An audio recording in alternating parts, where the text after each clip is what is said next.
Welcome to Solve It Like a Marketer. Today, I'll be exploring retail life cycle theory. Don't go away. So what is the retail life cycle? Well, in essence, this tracks the stages that retailers go through from introduction to decline. It's actually very similar to the product life cycle. In that case, a product or service is introduced into the marketplace, becomes popular for a period, and then sales do really well.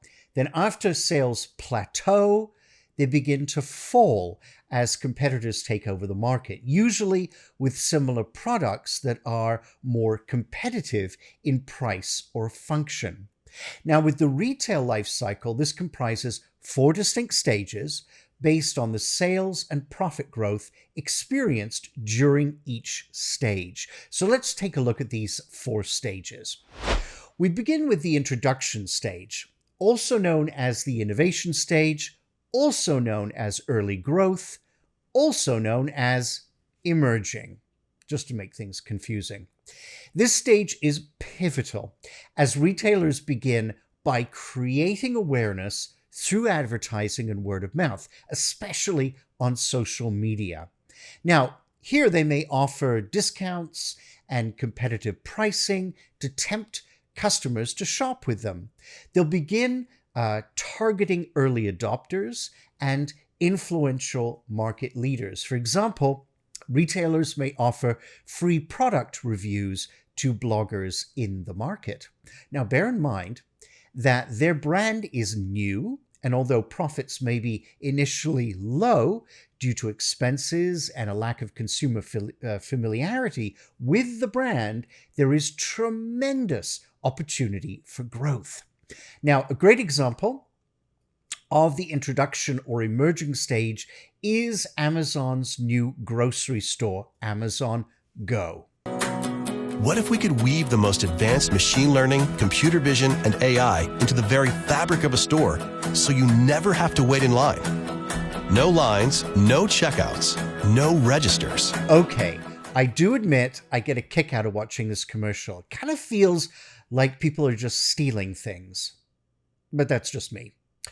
This store is the first of its kind for the Amazon brand, as well as a new concept in the structure of a grocery store. So here, instead of dealing with the cashier lineups or automated cash out machines, you can just grab what you want and leave.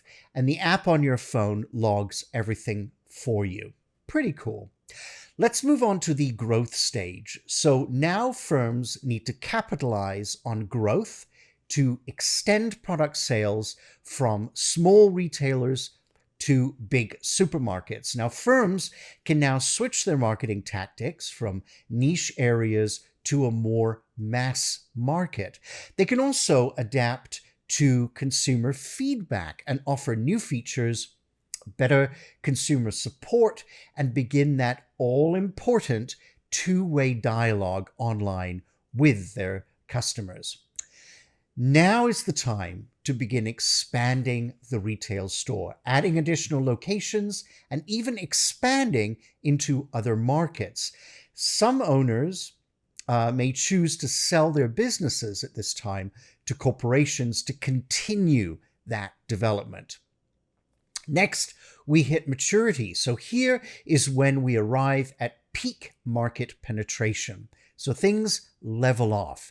The retailer may concentrate on seeking to improve the consumer experience to gain market differentiation, but certainly they're not likely to make any great adjustments to their marketing efforts, seeing as the stores now have brand recognition. It might be claimed that Starbucks had hit its maturity stage until it announced it was adding alcohol availability to select stores. Interesting choice. Time will tell. Finally, we have decline. So the decline stage indicates that the retail store is no longer serving the market and either needs to come up with a new plan and reposition itself, or slowly allow the retail concept to fade. I should note that retailers are not always destined for decline. As I mentioned earlier with Starbucks, it is possible to actually move from one stage to another in either direction, or even skip stages. Walmart is an example of a retail store that works to keep revolving in the retail cycle. It's now actually testing the convenience store concept, Walmart to go. Go figure. Now, I wanted to give you one of the best examples of a retail chain that went through the cycle from beginning to end, and this is typically taught in a lot of business and marketing classes, and that is Blockbuster. No more late fees! No more late fees! No more late fees! No more late fees! No more late fees!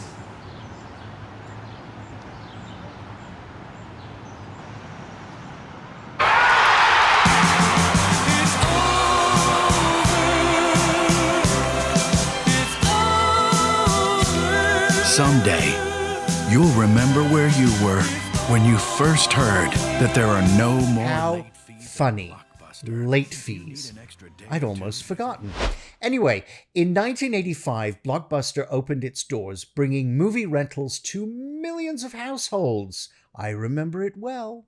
Consumers were thrilled, the shopping experience was exciting, having access to all the latest movie releases. The stores were well-designed, enticing shoppers to walk out not only with VHS tapes, but popcorn to boot.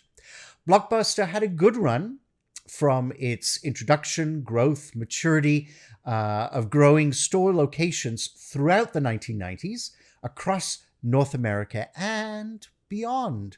But then came Netflix, and this marked the beginning of Blockbuster's decline.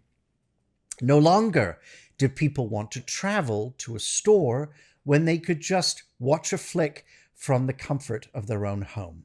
Quick and easy. And in 2013, Blockbuster closed all of its remaining store locations, and so closed its own retail life cycle. Now, with this week's challenge, I want you to think about where you fall in the retail life cycle, or where you fall in the product life cycle, seeing as the two are, as I mentioned, very similar. Now, as I mentioned, you could move backwards and forwards in the cycle. So how can you affect the outcome? If you are, for instance, at the maturity stage, what can you do to avoid decline?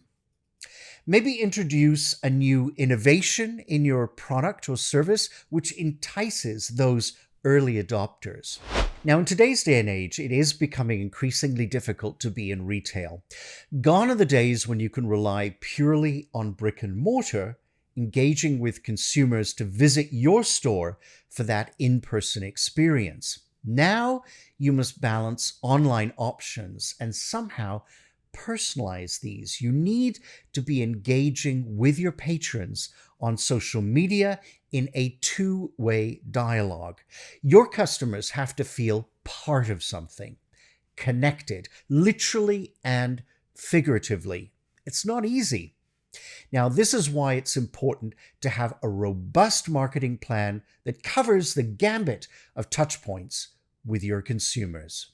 If you'd like to see more videos like this, hit the subscribe button. You can also catch me on Instagram, link below, so join the discussion. I'll see you every week with a new video, so please stay tuned, and together, let's solve it like a marketer.